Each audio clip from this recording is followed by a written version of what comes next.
오늘 말씀의 제목은 야곱의 가족이 애굽으로 내려가다. 야곱의 가족이 애굽으로 내려가다입니다. 오늘 마침 파란 글씨, 성경책의 파란 글씨 제목도 야곱의 가족이 애굽으로 내려가다인데요. 제목이 같습니다. 야곱의 가족이 애굽으로 내려가다라는 제목으로 하나님의 말씀을 상고하겠습니다. 오늘 본문은 애굽의 총리가 된 요셉이 아버지와 그의 형제들을 애굽으로 초청하죠. 우리가 지난 시간에 배운 월요일 날 배운 말씀이 그의 가족을 이제 초청함으로써 이제 야곱과 그의 모든 가족, 심지어 그의 모든 가축까지 다 애굽으로 이민하게 되는 장면을 보게 됩니다.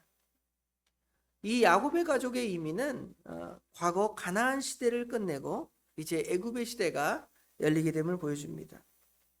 과거 아브라함, 이삭, 야곱, 하나님께서 메소포타미아에서 또 하란 땅에서 아브라함을 부르셨을 때부터 지금 그의 손자 야곱의 때에 이르기까지 이 시대를 과거 가나안의 시대겠죠.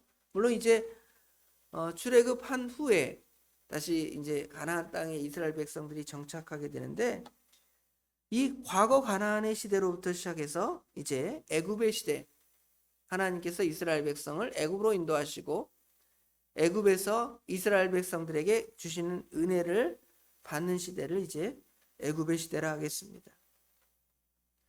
예전 과거의 가나안 시대의 의미는 어떤 의미를 가지고 있냐면, 이들의 선조들이, 즉 아브라함과 이삭, 야곱이 믿음을 따라 하나님을 붙들고 살아가는 삶을 상징합니다.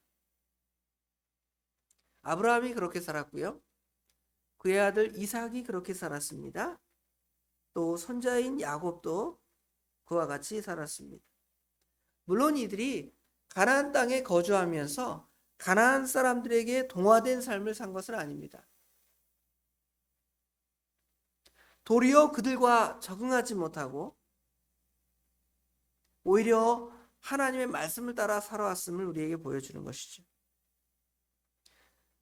왜냐하면 하나님께서는 지금 아브라함과 이삭과 야곱, 그의 자손들에게 가나안 땅을 유업으로 주시겠다고 약속하셨는데, 하나님이 그 땅을 유업으로 주시겠다는 약속은 이스라엘 백성들이 거기 가서 가나안 사람과 똑같이 어떤 문화나 어떤 삶이나 그것들을 그대로 따라 살아가는 것이 아니라, 거기서 하나님만을 섬기고 가나안 사람들과 다른 삶을 살아가도록 하나님께서 명령하셨기 때문입니다. 너희들 이제 앞으로 본토 친척 아비집, 이번 사경회에도 지난 주일이죠. 지난 주일에도 우리 지다롱 목사님께서 창세기 12장 말씀하셨잖아요. 본토와 친척과 아비집, 거기를 떠나서 내가 내게 지시할 땅으로 가라 그랬잖아요. 그 말씀을 따라서 옮겼는데, 이제 3대가 지난 야곱의 시대에는 하나님께서 이제 거기를 떠나서 애굽으로 가라는 거예요. 이집트로 가라는 것입니다. 그러면 이 장면을 생각할 때 우리가 애굽은 일반적으로 성경에서 애굽 그러면 상징하는 바는 뭐냐면 이 세상을 상징하는, 그럼 하나님께서 허락하신 가나안 땅에 살아가는 것, 하나님만을 붙들고 살아가는 것, 그걸 포기하고 이 세상으로 내려가는 그런 삶을 살아가는 것인가? 믿음을 포기하는 것인가? 우리가 그렇게 생각할 수도 있죠. 그러나 오늘 본문이 과연 그런 의미인가 아닌가를 좀 더 생각을 해보도록 하겠습니다. 요셉의 초청에 야곱은 애굽으로 이민할 것을 결정하고 가나안 땅을 떠납니다. 여기 46장 1절에 보면 이스라엘이 모든 소유를 이끌고 그랬죠? 떠나 브엘세바에 이르렀습니다.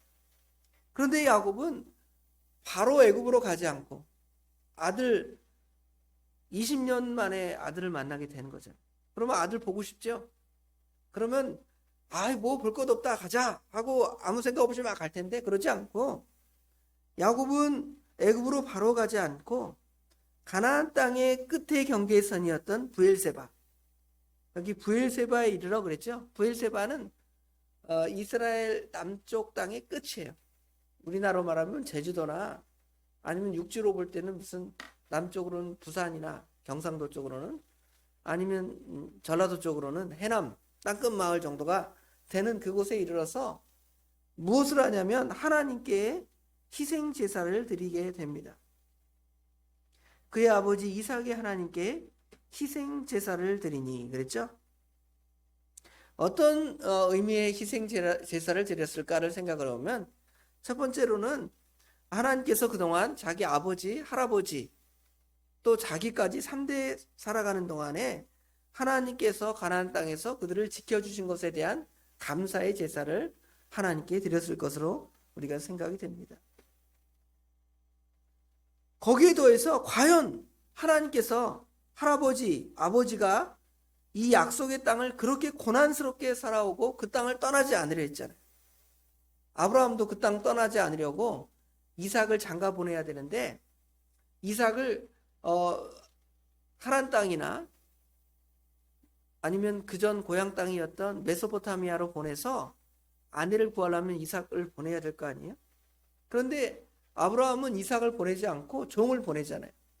종을 그 야곱의 외삼촌 우리가 잘 아는 라반의 집에 보내서 거기서 라반의 그 동생이었던 리브가 야곱의 어머니를 거기서 이제 데리고 와서 이삭에게 결혼시키는 장면을 우리가 알잖아요. 그럼 보면 분명히 그 땅을 결코 떠나려 하지 않았습니다. 물론 가끔 애굽으로 피해서 남쪽으로 피해서 내려가긴 했지만 하나님께서 때마다 시마다 너 거기로 가지 마라, 애굽 땅으로 가지 마라, 가나안 땅을 떠나지 말라 하는 말씀이 꾸준하게 있었기 때문에 그들의 마음 가운데 나는 결코 가나안 땅을 떠나지 않을 거야 이런 생각을 가졌어요.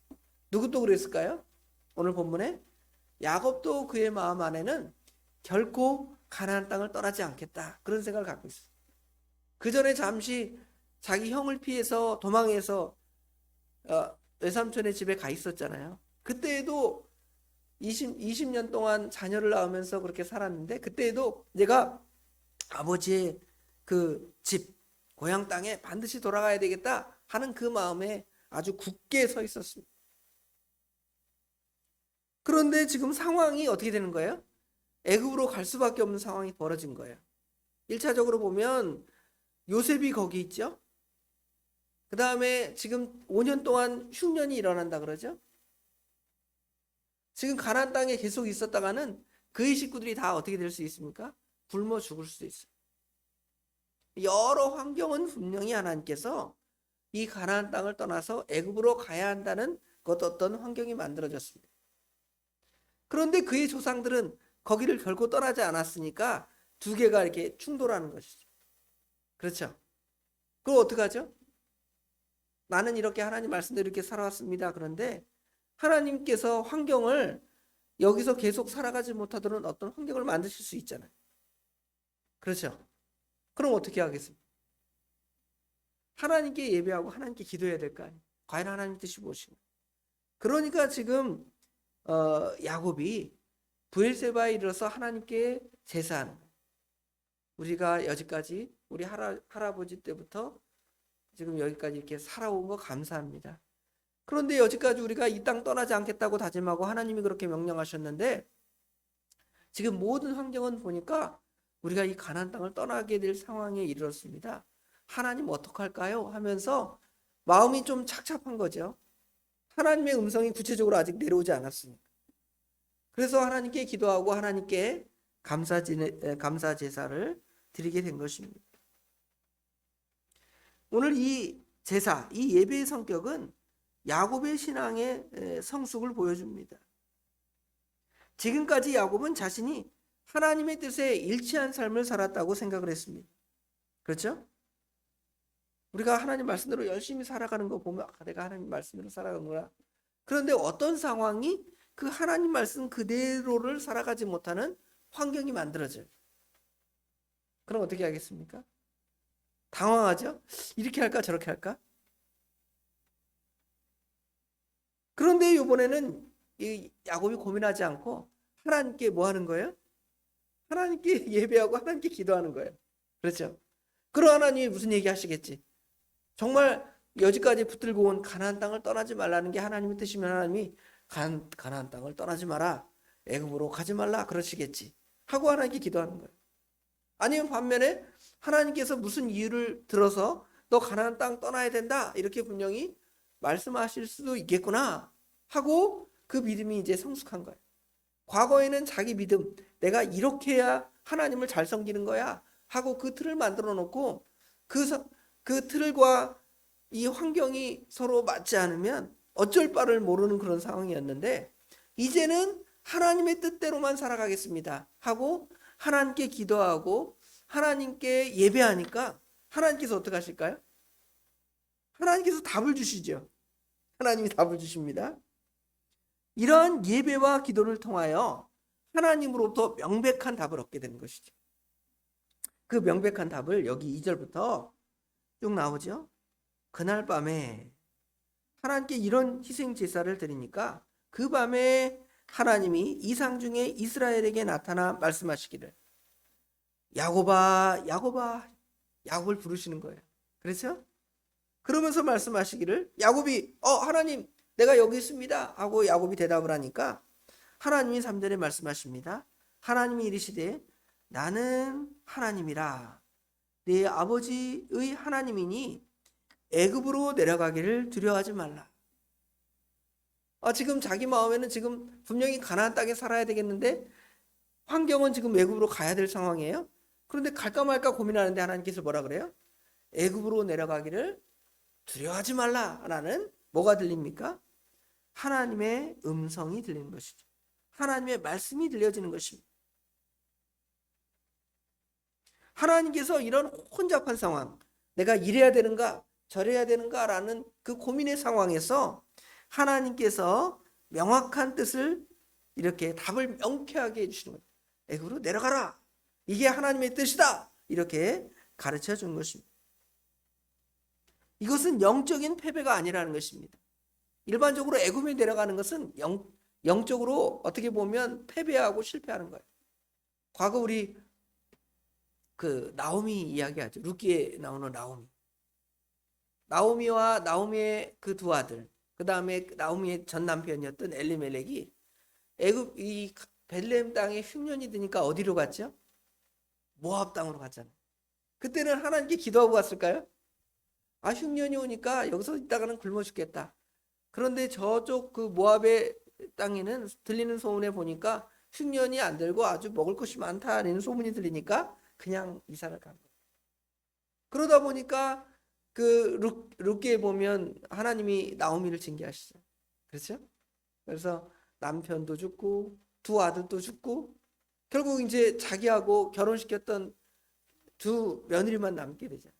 그러니까 어떻게 해요? 이제 하나님께 돌아가야 되겠다. 그렇죠? 그렇게 되는 거예요. 그런데 과연 그런 장면과 좀 다르잖아요. 이걸 분명히 하나님께 기도를 했고 하나님께서 지금 가나안 땅의 삶을 그만두고 애굽에 가서 살아야 한다, 이렇게 말씀하신 것입니다. 애굽으로 내려가는 것은 하나님께서 애굽으로 이스라엘 백성들을 보내서 거기에서 이스라엘 민족을 번성하도록, 이스라엘 민족을 창성하게 하도록 하시는 하나님의 뜻이 있습니다. 참 희한한 게 창세기 12장, 우리가 지난주에 배운 게 창세기 12장이죠. 창세기 12장에는 하나님께서 아브라함을 불러서 가나안 땅으로 가라 그랬죠. 그럼 이제 출애굽기 12장, 출애굽기 12장은 무슨 얘기가 나오냐면 이스라엘 백성들이 출애굽하는 장면이 나와요. 그렇죠? 메소포타미아에서 처음 가나안 땅에 갈 때는 겨우 그 야곱의 식구들밖에 없어요. 아브라함의 식구들밖에 없잖아요. 그런데 하나님께서 출애굽할 때의 그 이스라엘 백성들은 장정만 60만, 대략 추정하기를 최소한 200만 명의 사람이 숫자가 된 거예요. 이스라엘을 단순하게 한 가문, 한 집안으로서 하나님의 교회를 세운 것이 아니라 이제는 한 나라, 한 민족을 하나님의 교회로 세우는 역사라. 하나님께서는 그 일을 행하시려고 창세기 12장의 그 말씀, 본토와 친척과 아비집을 떠나는 말씀을 이제 이스라엘 백성들에게 이루려고 출애굽에서 모세의 시대에 하나님께서 모세를 통하여 이스라엘 백성들을 가나안 땅으로 다시 드리는 장면이 있잖아요. 그런 하나님께서 그 장면을 연출하시려면 먼저는 이스라엘 백성을 어디로 보내야 돼요? 애굽으로 보내야 될 거 아니에요. 애굽으로 가지 않은데 어떻게 출애굽해요? 하나님의 놀라운 뜻을 아브라함에게 벌써 창세기 13장 이하에 보면 하나님께서 내가 너희 후손들을 430년 동안 애굽에 있게 하겠다고 약속하셨거든요. 그 말씀, 예언하신 말씀대로 그 일을 이루려 하시는 것을 볼 수가 있겠습니다. 그리고 하나님께서는 야곱에게 너는 애굽에 내려갈 것이며 또 뭐라고 말씀하시냐면 네 아들 요셉이 너의 눈을 감길 것이다 그래요.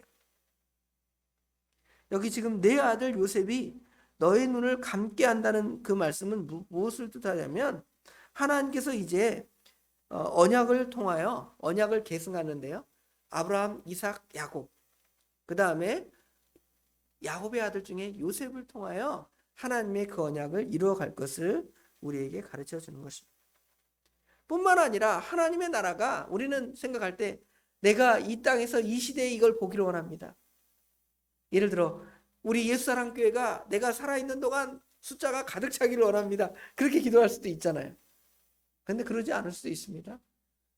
내가 돌아갈 때까지도 교회가 안 찰 수 있어요. 그렇죠? 그런데 하나님께서는 하나님의 뜻이 계시면 내가 돌아간 후에라도 하나님께서 이 하나님의 교회를 어떻게 하는 거예요? 가득 채울 수 있는 하나님의 뜻이 있다는 것이. 그렇죠? 그런 걸 보여주는 거예요. 우리는 내 시대에 내가 뭔가 다 안 되니까 하나님께서 아브라함에게 약속하시고 이삭에게 약속하시고 야곱에게 약속하셨던 말씀, 내가 너로 큰 민족을 이루게 하고 내가 복받고, 우리가 지난 주일에 아브라함에게 약속하신 말씀 배웠잖아요. 그렇죠? 그럼 당장 아브라함 시대의 자녀들이 많아지고 한 나라를 만들고 이스라엘 나라 이렇게 세워야 될 거 아니에요? 아브라함은 결코 보지 못했습니다. 그러나 하나님께서는 그 시대에 그 사람들을 통하여 각각의 일을 하게 하시는 거예요. 우리 고린도전서에 보면 처음에 하나님의 말씀을 고린도 교회에 전한 사람이 있습니다. 누구냐면 바울이죠. 바울 사도는 심었고, 자, 아볼로는 물을 주었고, 그 다음에 이 고린도 교회 성도를 숫자가 많아지게 하시고 부흥하게 하신 것은 누구의 역사예요? 하나님의 역사잖아요. 그렇죠? 나는 심었고 아볼로는 물을 주었고 하나님은 자라나게 하셨느니라 그러잖아요. 그러면 이제 일반적으로 생각할 때 바울 사도는 내가 당장 고린도 교회를 세웠으니 이 고린도 교회를 가득 채워서 여기에다가 수만 명의 교회를 만들어야 되겠다 이렇게 얘기할 수도 있는데 하나님은 그러지 않았어요. 바울 사도에게는 심는 역할을 하게 하셨습니다. 아볼로에게는 하나님의 말씀을 전하는, 말씀으로 그들을 양육하는 일을 하게 하셨습니다. 그리고 고린도 교회가 부흥하고 발전하는 것은 그 이후의 시대에 보게 된 거죠. 지금 마찬가지. 아브라함은 겨우 오기만 했어요. 그렇죠? 이삭도 그의 식구들밖에 숫자가 더 부흥하지 않았습니다. 야곱은 겨우 12아들만 만들어놨습니다. 그거 가지고 언제 이스라엘 민족을 하나님이 원하시는 큰 나라로 만들겠습니까? 안 되겠습니다. 이러잖아요. 근데 하나님께서 그렇게 하지 않고 야, 우선 어디로 가라는 거야? 애굽 땅으로 가라. 그래서 애굽 땅으로 갔더니 하나님께서 거기서 그들을 연단시키사 하나님의 큰 영광을, 이스라엘을 번성케 하는 하나님의 놀라운 역사를 보게 합니다. 야곱은 이 하나님의 음성을 듣고 기뻐서 애굽으로 간 거예요. 하나님이 내가 진짜 이럴지도 모르고 저럴지도 모르는 상황인데 하나님께 기도했더니 하나님이 답을 주셨다 하고 기쁨으로 이제 그 땅을 옮겨가는 것입니다. 하나님께서 이 가나안 땅에 무려 아브라함을 통하여, 아브라함과 이삭과 야곱 3대를 통하여 그 땅에 살았잖아요. 거의 뭐 얼마나 살았을까요? 100년 이상을 지금 그 땅에서 살아가는 거예요. 아브라함이 한 100년, 이삭도 얼마, 그럼 100년, 150년을 이렇게 살아왔는데 가나안 땅은 변했을까요? 변하지 않았을까요? 가나안 땅은 변하지 않고 가나안 땅은 여전히 우상을 섬기고 가나안 땅은 여전히 하나님을 떠나 있습니다.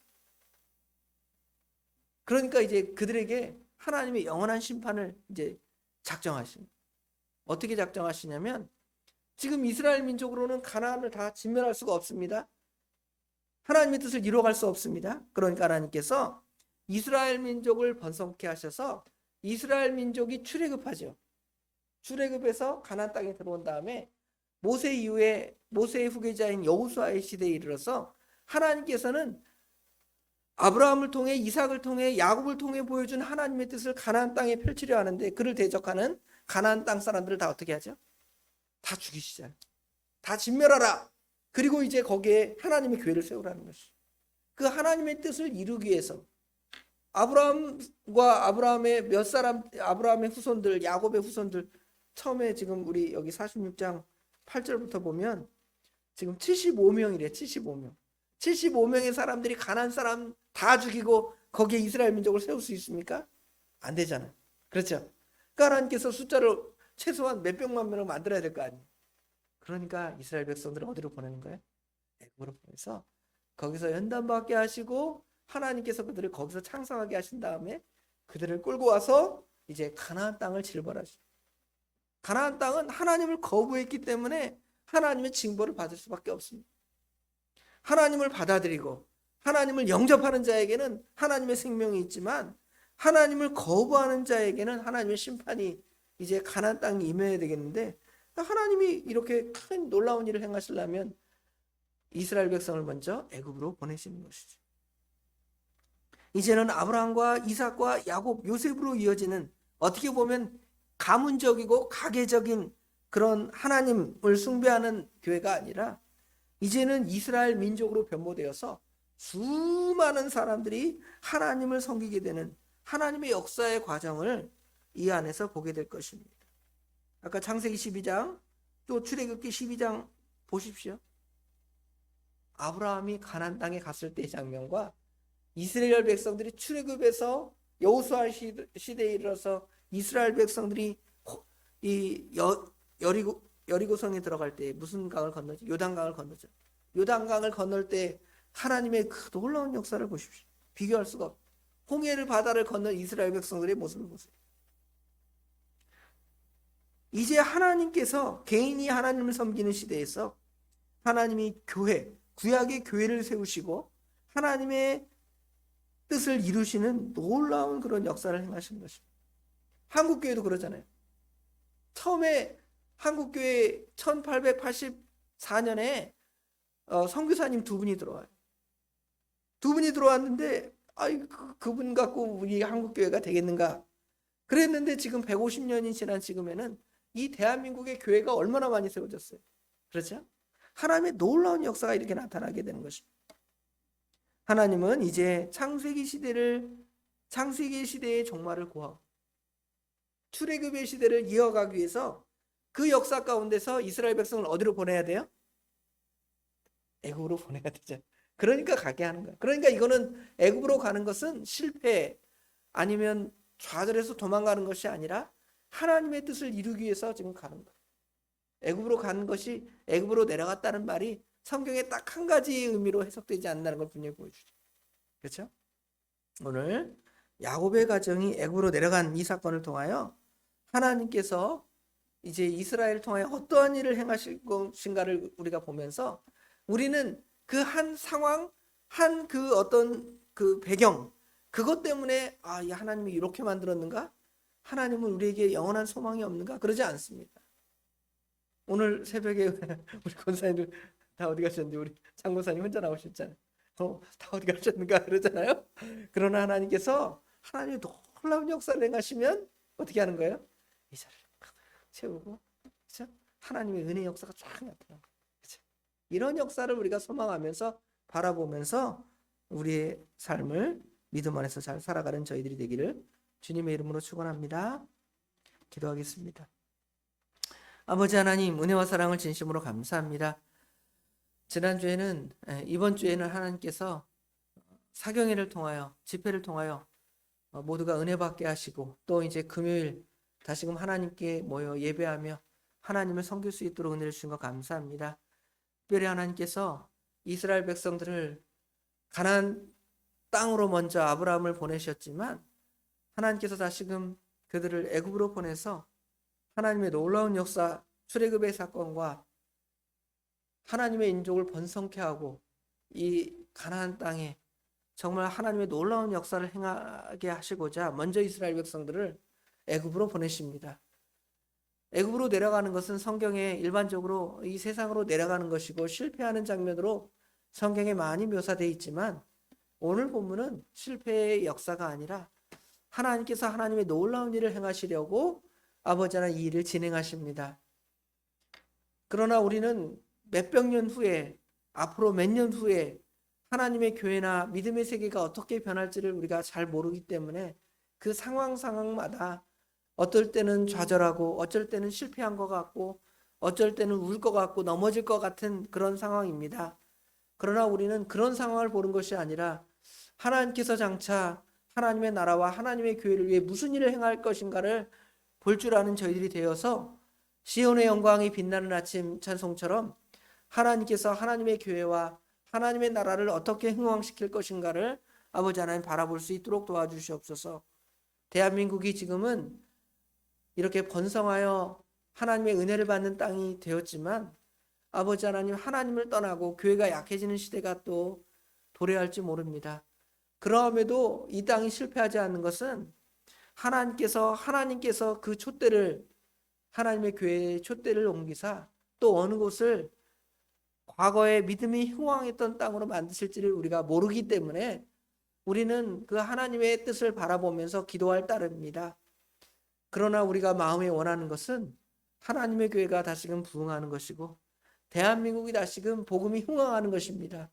이런 역사가 나타날 수 있도록 우리 하나님 인도하시고 도와주시옵소서. 하나님을 떠나서 저주받고 심판을 받는 가나안 땅이나 과거 믿음이 흥왕했으나 지금은 믿음이 떠나 있는 많은 믿음의 선진 아버지 하나님 나라들이 있습니다. 그 불쌍한 장면을 우리가 보지 아니하도록 하나님의 교회가 흥왕하도록 우리가 기도하며 하나님의 뜻을 구하는 저희들이 될 수 있도록 우리 하나님 인도하여 주시옵소서. 아버지 하나님, 이제 주일을 준비하는 날들이 가까이 옵니다. 우리 하나님께서 함께하여 주셔서 주일을 잘 준비할 수 있도록 도와주시고 말씀을 준비하는 부족한 종에게 성도들에게 필요한 말씀 잘 준비할 수 있도록 도와주시고 우리 성도님들도 그 마음에 주일을 잘 준비하며 예비하는 시간들이 될 수 있도록 우리 하나님 친히 인도하여 주시옵소서. 날씨가 이제 오락가락합니다.